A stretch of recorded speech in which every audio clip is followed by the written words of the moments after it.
Hey everyone, happy Wednesday. I hope you're getting ready to celebrate with your loved ones tomorrow and the following day.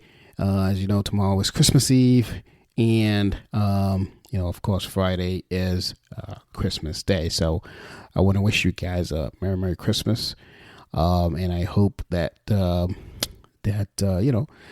you celebrate and be safe out there. So last week I was able to share with you the third most listened to and downloaded episode of season 1. Today I'm going to share with you the second most listened to and downloaded episode of season 1, which was a pretty interesting topic. It was not in the digital marketing realm, but it made sense because of when this was going on. We were in the middle of a pandemic and people were pivoting and trying to figure out different ways to keep their business afloat, yada, yada, yada. So I understand why it happened to be the number 2 most listened to podcast of season 1. So without further ado, here's the replay of the number 2 most listened to podcast. Enjoy.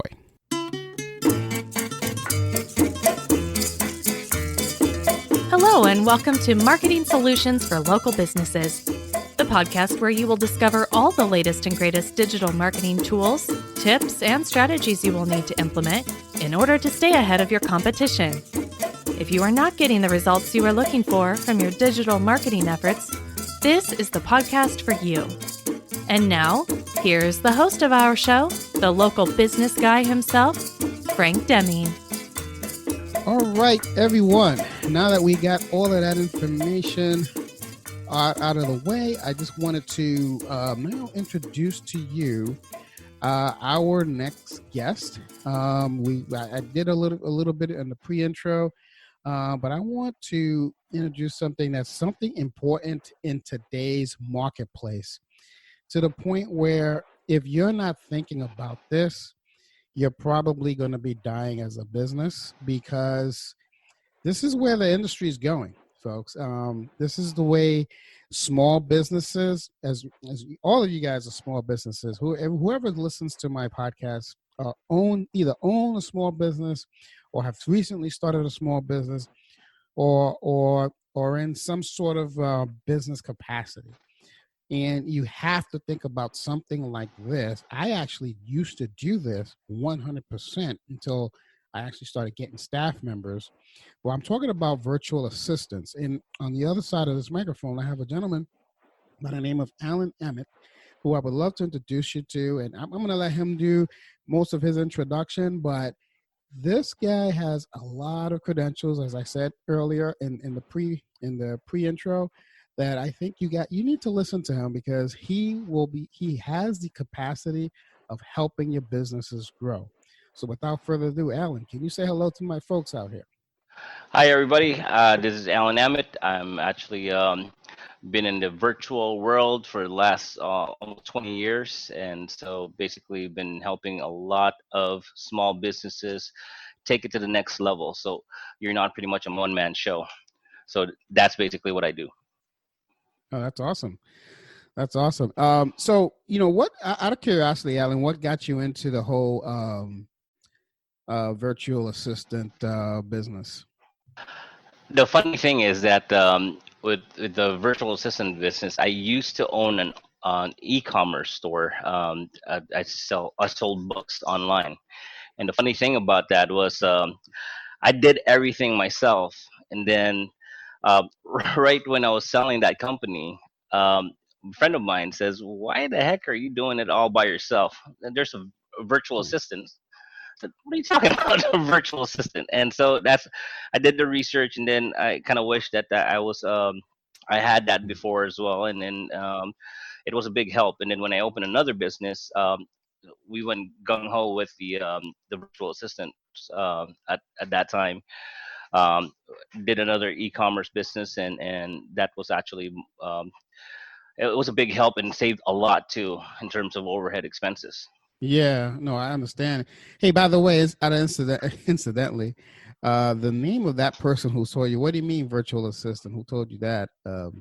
Was his name Frank? Because I was a naysayer myself. I,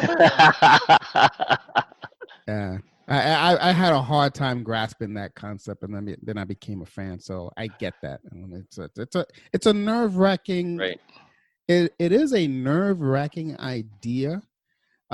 If you are always in control, but I got to tell you something. For the people who, and I want people to listen and take notes about this. For the people who are already doing it, they are leaps and bounds ahead of the folks that are only doing it because of the pandemic.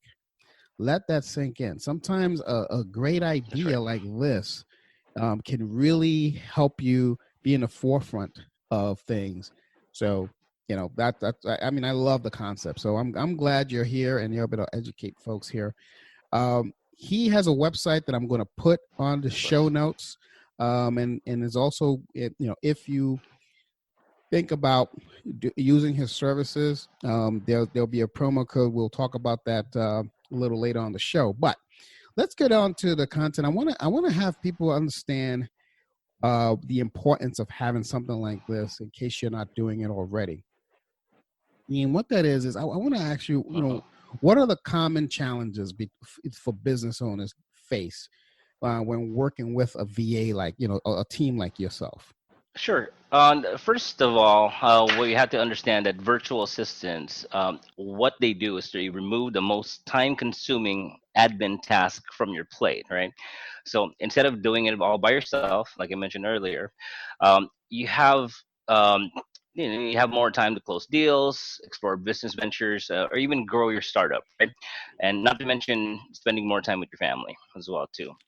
So the most common challenges, right? Like um, a business owner normally face is communications, number one, right? So establishing line of communication. So right now we have Zoom, we have Skype, and what I really love is WhatsApp. It's a phone that you could download on your phone, and then also you could use the web-based also WhatsApp.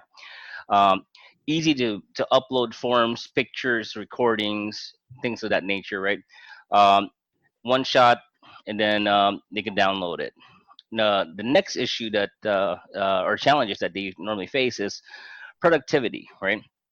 The common issues that I've experienced with dealing with virtual assistants is basically the disappearing act. I call that disappearing act. So if you're hiring people from the Philippines, for example, it's midnight or graveyard shift in their time, right? Even though it's regular time in the U.S., it's midnight. When it comes to 3 a.m. in the morning, they disappear, and why is that? They probably fell asleep in front of their desk or what have you, right? So the other I guess common issues that they face also is bad internet connection or the electricity's out. Um, but what I saw, the common thing or the common complaints that I get is basically from both sides is language barrier. So culturally different, right? We could say things, being Americans, right? We could say something differently where it's understood differently from the other end, right? Yeah. Uh, so that's the one thing. Like for example, the great thing. Actually, the best example I could give you is my son. We were at a family party. I said, "Hey, would you want to try some of these food that my sister-in-law made?" Right?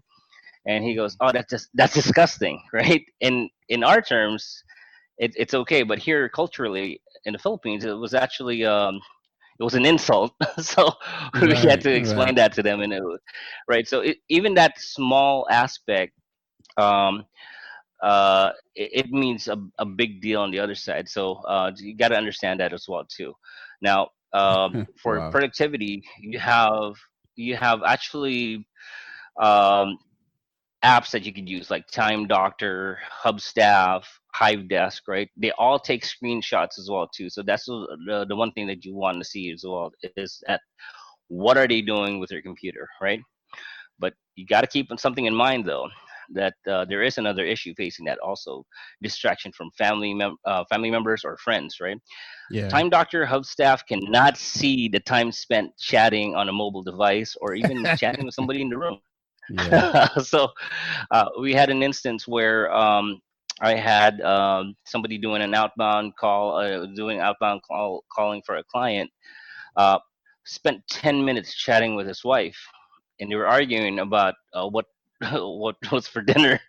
That was just basically, I thought it was just very unproductive, and obviously we took care of that. But those are the things that we try to capture, right? Those things that Time Doctor or Hub staff can't see. So Right. uh, the other, yeah, the other challenge I see is the time difference as well. Like I mentioned earlier, um, Philippine time or Asia or offshore plus the U.S. Totally different time zone. So you just got to understand that aspect as well too. Then the last, I had a couple of other things that I think it's the culture, company culture, right? Yeah. This is huge for me, right? When a VA or virtual assistant signs up with a client, you got to make sure you treat your VA well, right? So your company's culture shows the way you treat your VA.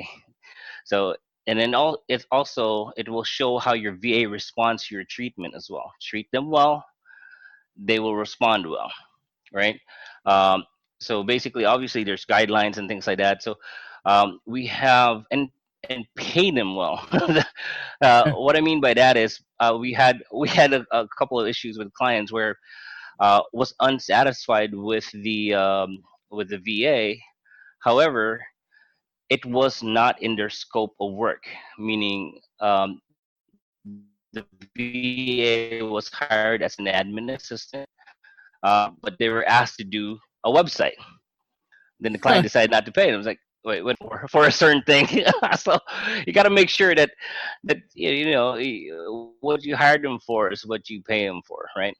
And Yeah. then lastly, with this whole COVID-19 thing, there's a lot of clients right now that pays higher, and then most of the VAs gravitate to those employers. So Right. those are the things, those challenges that you guys got to be aware of once hiring a VA. So, you said a couple of things here that I want to touch on. So so basically your business is located in the Philippines. I got that. Are most of your staff members also in the Philippines, or do you have staff members here in the Mhm. U.S.? I have staff everywhere in the world. Basically, we have staff in Mexico, we have some in the US, we have some in Europe. We also have some in Australia as well too. Oh, that's awesome.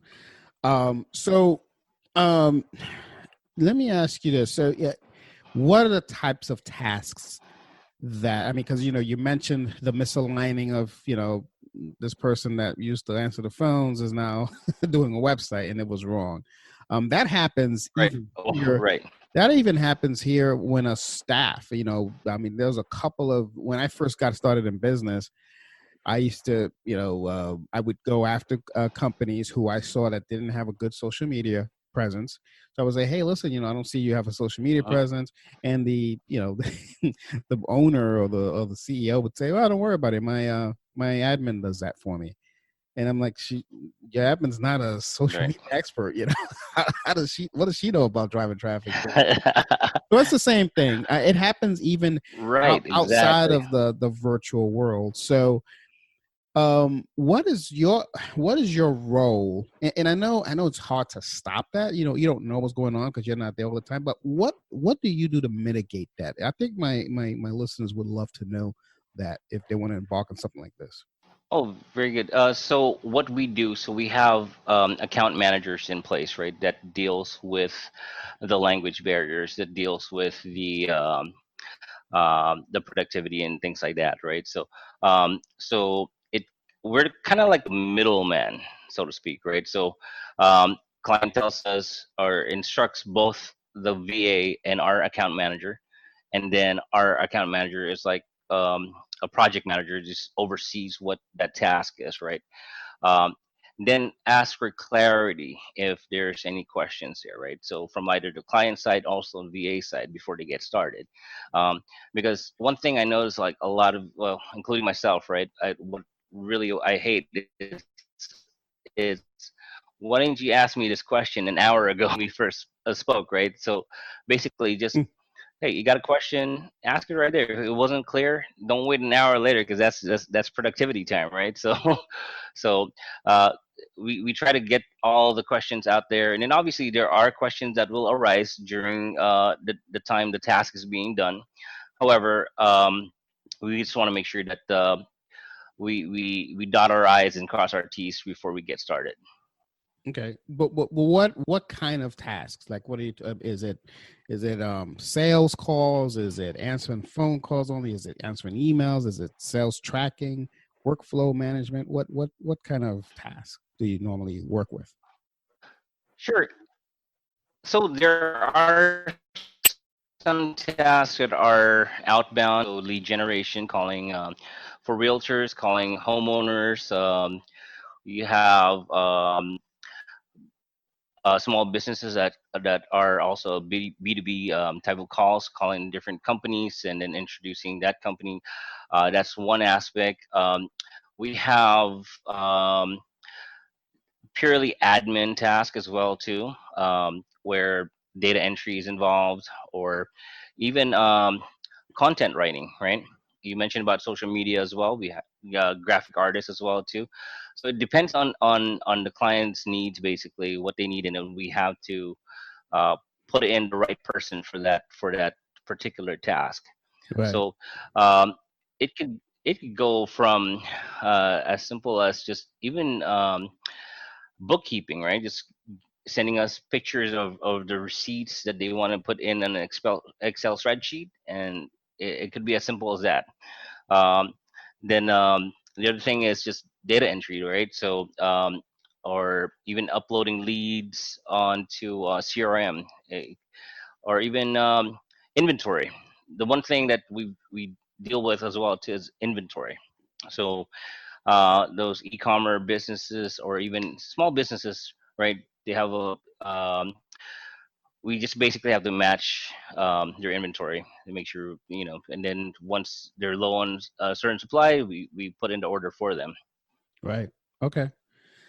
One of the challenges that I went into, what you said a couple of things that made me think about this. And one of my challenges, as I said earlier, I started out with virtual assistants because it was just me, myself, and I running my business, and that's not efficient. Right.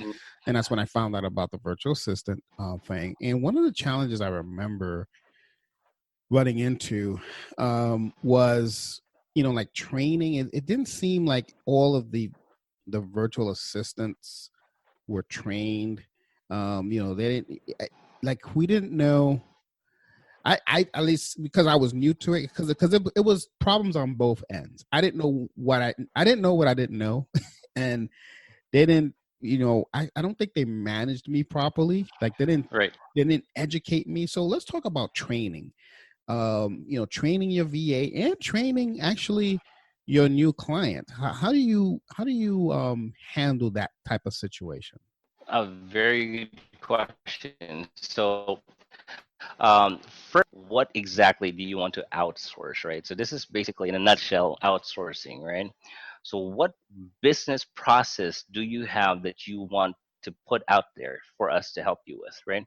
um, Whatever the time consuming task that they want, that's what we try to learn, right? And then on the flip side, we get the VA to sit down and we train them from A to Z on what's happening with the with that process that the client wants. So and then what we do is we start an onboarding process with both sides, right? So they have a good understanding with each other.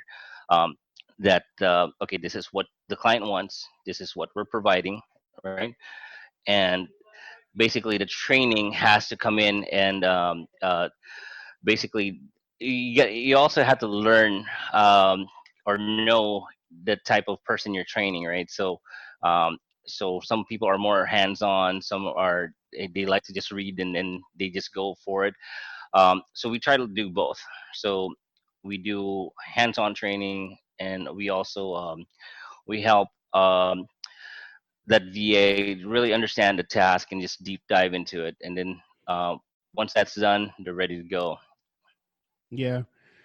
Another thing I ran into, and I was curious how you handle this, is so I was working when we finally got everything going perfect, um, and I got used to this one lady, and then she found another job, right? And so they had to switch her off to my account, and that person wasn't as efficient. Uh-huh. How do you handle that? Do you have processes in place to ensure that, irrespective of who is handling your account, is a smooth transition? Very good. So we try to do a weekly checkup with every client, right? So our account manager, that's their responsibility. They sit with the client and ask them, hey, what's going on? What do you like? What don't you like about this person, right? Um, and so we have that discussion, and if they like it, then we keep them there, right? So but if there's certain issues, we take a look at those issues that they have. Is it adjustable, right? If not, then we will replace them. Um, to answer your question, basically, it's just um, what we do is we try to just make sure that the client is happy with that person, and we just trying to make sure that that VA is also happy with the client as well too. Yeah, You because got to it's admit, some clients are very demanding. So yeah, yeah, yeah. It's got to be both ways. Yeah, the client has to be happy, and of course right, your VA has to be happy, because at the end of the day, that is your person that you have to manage, and you want them to be happy. So that makes a lot of sense to me. So that's good. I'm glad you said that. Okay, exactly. so yeah, so that's spinning a lot of these questions in my head. So I'm sorry that I seem like I'm just throwing out and firing off at you here, but I just want to make sure that my listeners understand the value that you bring. And so far, you've been bringing a lot of value. So I applaud you and for having this. Thanks. This is more than ever. The world needs this stuff right now. So I think this is Right, exactly. a timely episode here. So so we talked a lot about certain things, but let's go back to the beginning, because we were talking about Hmm. onboarding. You're in there, so let's go to the beginning. Like, what are pitfalls that you want to avoid when you're hiring a virtual assistant, or maybe even an agency like yourself? What are the pitfalls that you want to avoid? Sure. The what you want to avoid is hiring a VA for all the wrong reasons, right? So you hired a virtual assistant that actually has tons of experience as an admin, bookkeeping, things like that. Then you ask them to do a website or a landing page, right? Yeah, And this common thing is, hey, you know what? Um, I'm paying this person, right? So they should do whatever I ask them to do, right? So no, it all boils down to skill set. So you're not you're not gonna get the same results, basically, if you um, you hire a VA who has tons of admin experience and then you have them do a website. So that just the contrast is just totally different, right? On the flip side, hiring a website developer and having them do bookkeeping and things like that. So yeah, that's another issue also. Um, also, not writing a clear description for your virtual assistant, right? So we were talking earlier about um, just getting that training, right? So also the job description. What exactly do you want them to do, right? If you boil it down to that, um, if you actually just outline what you want, it's a lot easier for us or any VAs to actually get you what you need, as long as write a clear description, a job description, right? Then expecting too much from your VA, right? If you hired a bookkeeper and an accountant, don't expect them to um, build a CRM or or a mobile app for you, right? Yeah. Likewise, with if you hired somebody who's doing outbound calling, don't expect them to start doing bookkeeping for you, because their skill sets are different. Then not considering language barriers when hiring a VA. That's one thing that, in my experience, has been an issue. It's just they go to different websites, they hire these folks. It's just that language barrier, right? Do you understand what I'm saying? And they say yes, yes, I do, and then at the end of the day, you still didn't get what you want, right? So and things like that, and then you Yeah. have to yeah, so you have to do that again. And so those are the things. And not considering language barriers, that's in my experience has been like the number two reasons why uh, there are pitfalls. Then not committing time to train your VAs, number one for me. Not training your VA properly, right? If you have a process that you created as an entrepreneur, you created a process that works for you, right? Yeah. Now, then you hire a VA with all this experience. No matter how much experience you have, right? And when this person actually starts working for you, and you just leave them and say, hey, this is what you need to do, boom, all right, I expect this to be done in an hour, right? So the process may be different, and then you start wondering, scratching your head at the end of that hour, is like, hey, why is this done incorrectly? Because you did not commit to spend time and train your VA correctly.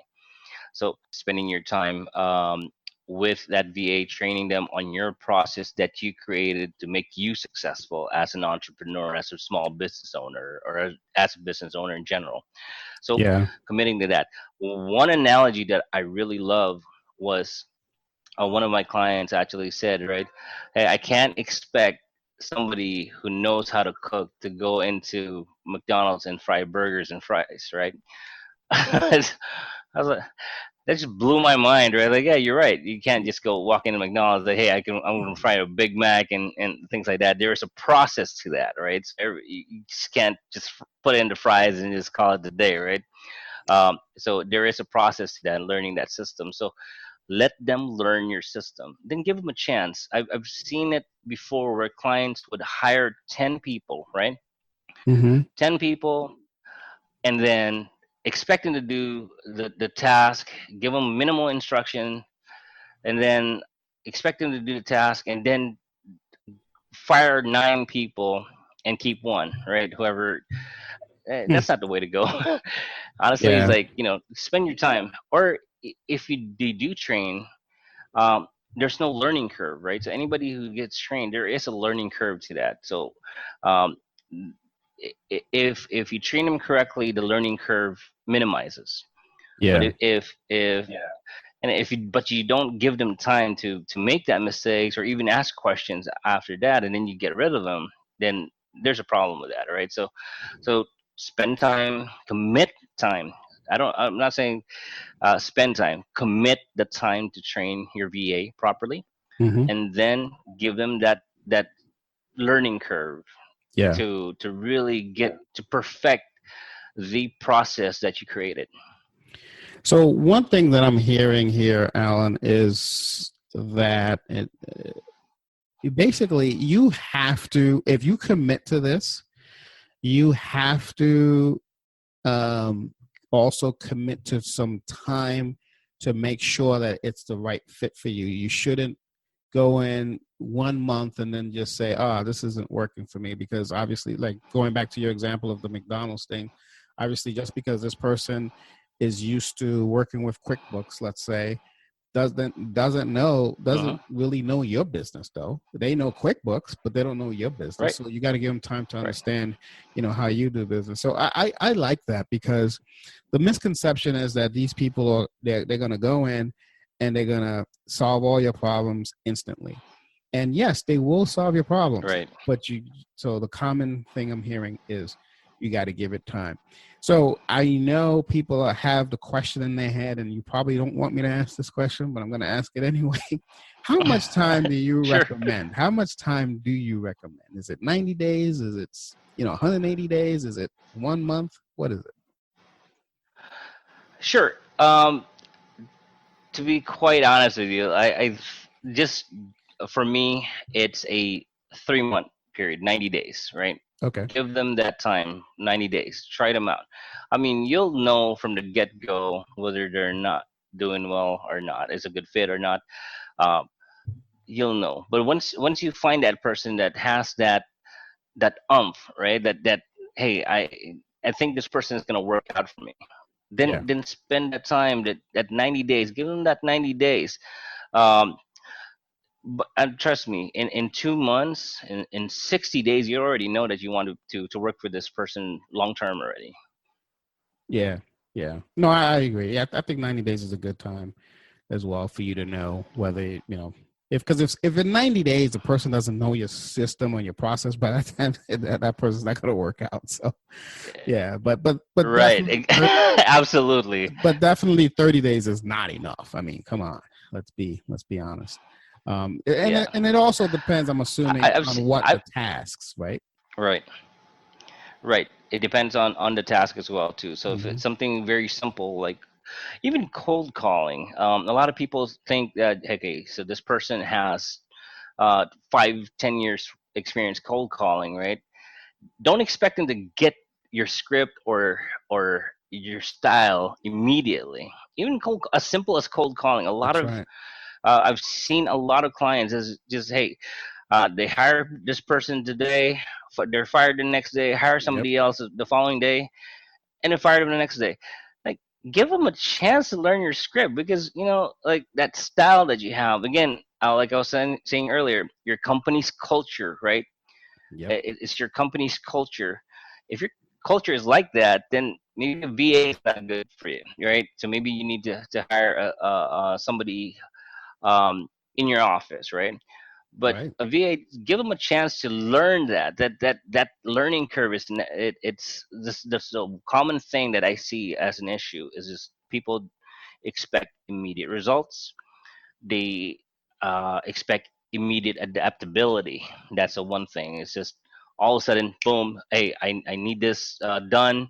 Should be done. It's depending on the process that you have. It's not even like creating a website or landing page, right? It's not that easy to do. So, and then you could go into the color patterns, right? You say blue, but you meant some other kind of blue, and there's sort of different variations of blue. Hmm. So, that's where I think personally that as an entrepreneur, you should also understand where they're coming from too, and understand that hey, would if you hired this person in your office, would you treat them any differently, Yeah. right? So I you mean, you'll if you, give them that time to learn. yeah, if you think about it though, Alan, that's no different from my business. I mean, I'm in the marketing business, and there's no difference. You got to give me time. I'm very good at what I do. I've been doing marketing for over 13 years. I've had this business, and I don't. Even if I deal with dentists or I deal with attorneys or whatever, the culture of each attorney, even if it's the same family law attorney, is different. So the messaging is going to be different. So Right. I have to understand your voice. I have to understand how you want to communicate with your potential client, because when they come in the door, it has to be it has to be it has to be consistent to what they saw online. So if they saw a message online and it's a soft message, and then when they met you, you're brash, it's a disconnect. They're gonna Mm, be like, who is this person? right. So if you're brash, you got to be brash online. If you're soft, you got to be soft online, and that's the way that works. But Right. it takes time to understand that, and so I'm glad you said that about the VA system. So it's really no different. Um, okay, so I just have Right. two more quick questions for you, and then I will open up the floor for you to say anything that you want to do in closing. But um, and this came up because of my experience in the marketplace. Mm-hmm. I went, and this was a huge mistake for me. I went all in, and I hired a full-time Mm-hmm. VA, right? Another mistake I did Mm-hmm. was I didn't hire an agency. I hired a person. Mm-hmm. I should have gone with an agency like yours, but hey, we live and learn, right? Mm-hmm. But I went all in full time. Right. Do you recommend someone to go all in full time, or do you recommend dipping their toe in for, like, say, a part time deal? Very good question. So, for me, I recommend hiring two VAs, right, on part-time basis.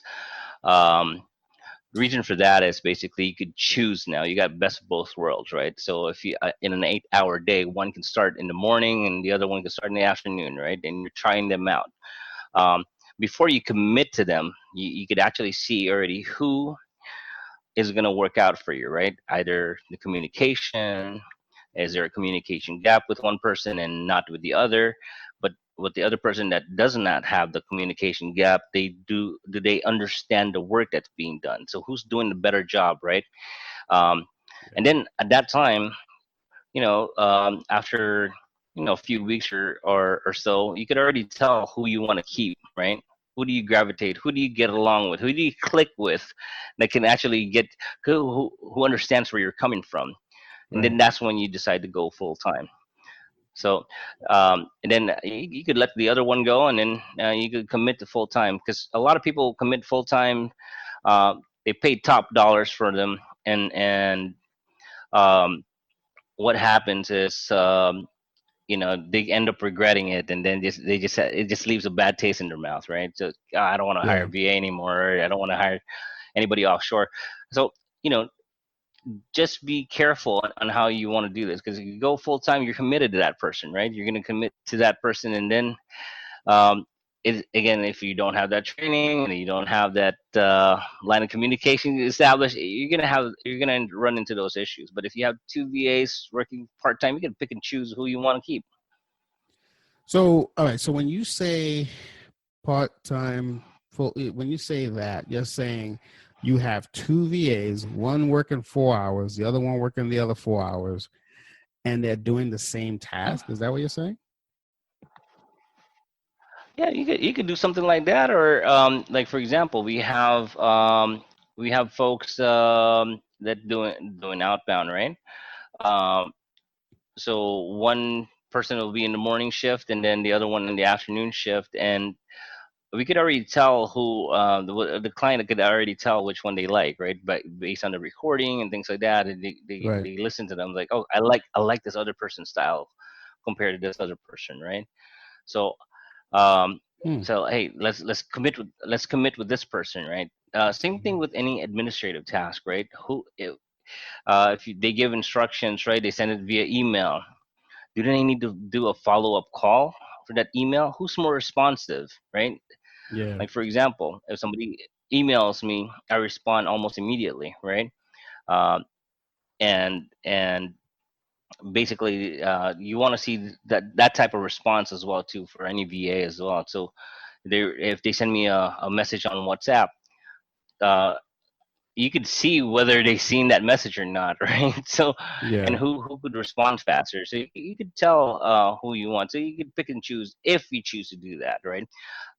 Some folks just like to do part-time VAs, but um, just for this week, and then hire another person the following week, and just choose that way. To me, I like to see both, and then at least you're not wasting a lot of time, right? So you're not spending like a week with this person and then a week another person, right? And then Yeah. you have to go back to that training again, right? So you train them both together at once, and then tell them what the schedules they have, and boom, that's it, and just let them go to work. And then, hey, if it's working out, hey, you like both of them, there you go. You actually have two shifts, right? Okay. You have two VAs already. So and also to every entrepreneur's dream, right, is always to grow, right? Yeah, that Yeah. scalability, right? So you could scale that way too. So if you like both of them and they're helping your business out tremendously, why not keep both? Yeah. Of course. That was an interesting concept because when, I never thought of it that way. That's a good way of sizing it up. I like that because when I was doing VAs, I had two, but I had them Mhm. in a silo. So one was doing one task and the other one the other task. So it wasn't like a competition thing. But I like yours as you create kind of a competition. That's pretty slick. I like it. Yeah, thanks.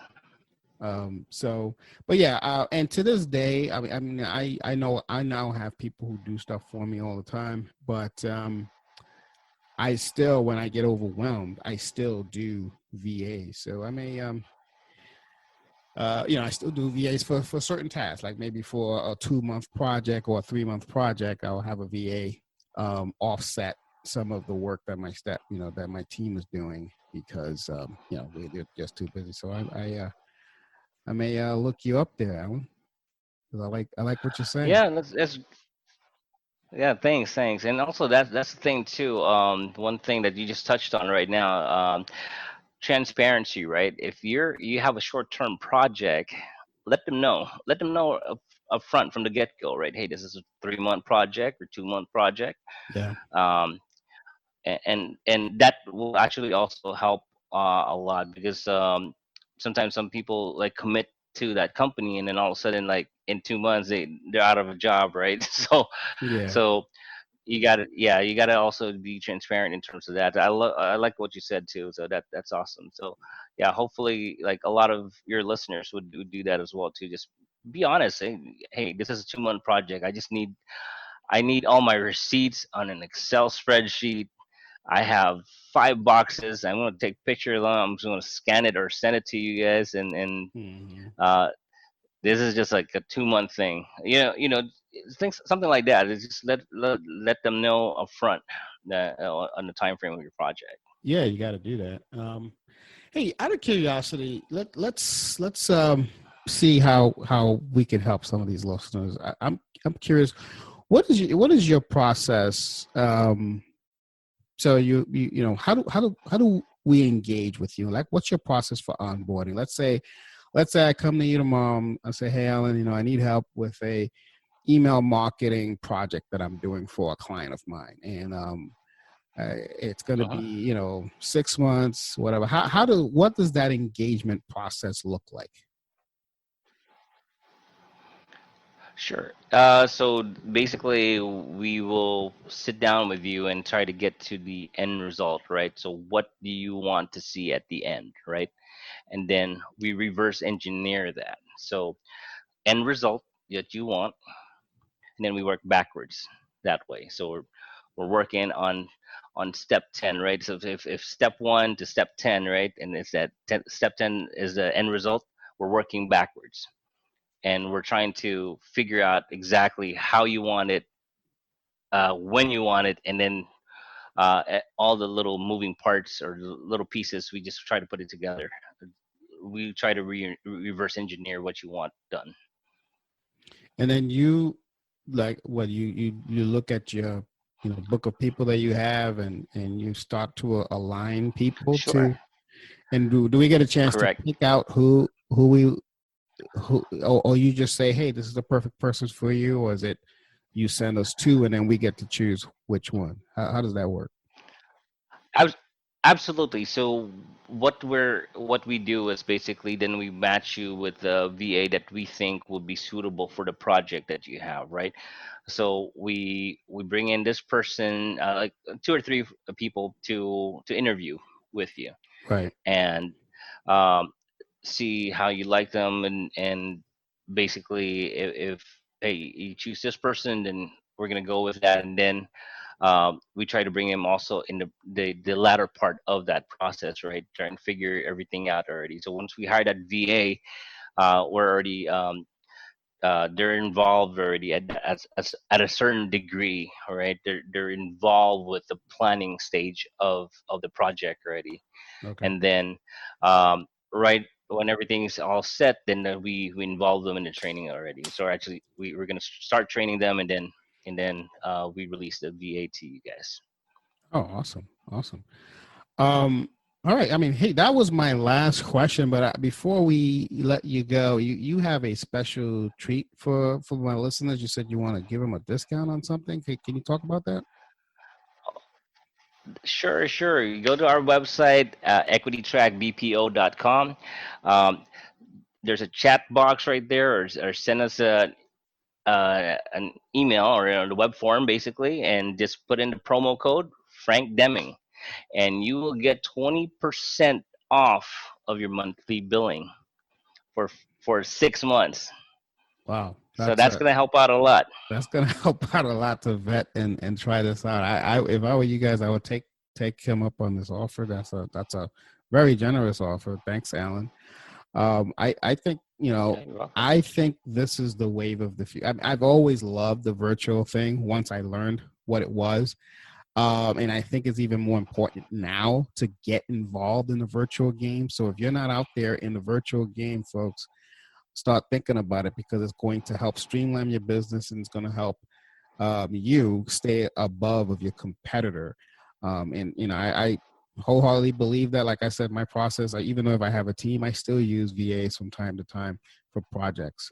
So it's a very important part of my business right now, and I would love to see a lot of my listeners actually introduce it to their business practice as well. So before I let you go, Alan, any parting words? Is there anything that you would like to share with the listeners? Is there any zinger, any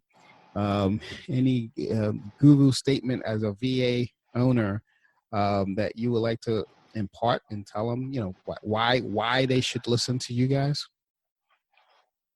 Sure, right. Like I mentioned earlier, basically a virtual assistant is there to remove the most time-consuming administrative task from your plate, right?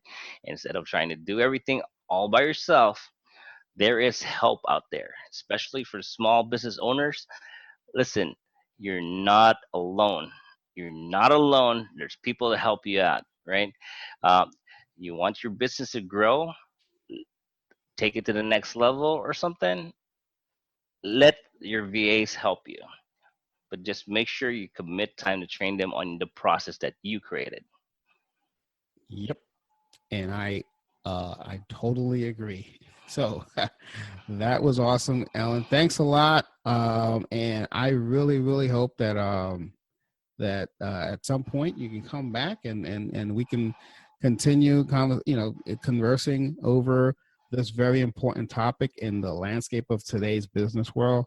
If there's any changes, and maybe we can enlighten my listeners a little bit more. But until then, I Absolutely. really hope that you have a great rest of your weekend. I know it's late over there in the Philippines. I want to thank you for joining. And so I'm going to bid farewell to this episode. Until next week, guys, this has been Frank Deming, the local business guy, and you have just been informed by the great Allan Emmett. Until next week, take care and bye for now. Thanks for listening to another episode of Marketing Solutions for Local Businesses, the podcast where you will discover all the latest and greatest digital marketing tools, tips, and strategies you will need to implement in order to stay ahead of your competition. Don't forget, any links that were mentioned during the broadcast will be available to you in the show notes, so be sure to grab them while you have the chance. Incidentally, if you have any topics that you would like for us to discuss on the show, be sure to send an email to the email provided in the show notes, or click the Contact Us link and let us know what topic you would like us to help you with, and we'll be sure to add it to our schedule. If you would like for Frank and his team to look at your digital marketing presence and give you a free evaluation, simply click the Request a Free Consultation link in the show notes to get a hold of them. That being said, until our next episode, make it a successful digital marketing day. Peace out.